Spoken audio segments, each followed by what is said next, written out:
రండి ఫ్రెండ్స్ భోజనం చేద్దాము. మా ఇంట్లో స్పెషల్ కూడా ఏందో చూద్దరు రండి. రైసు, టమాటా పప్పు, పకోడీ.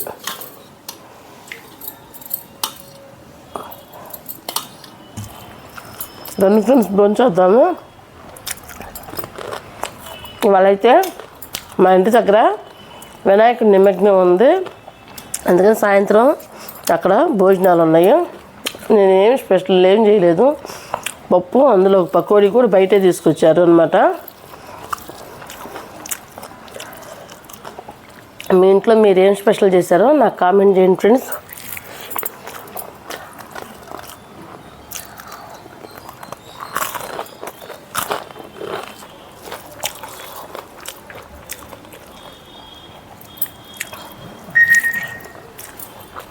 Okay bye friends.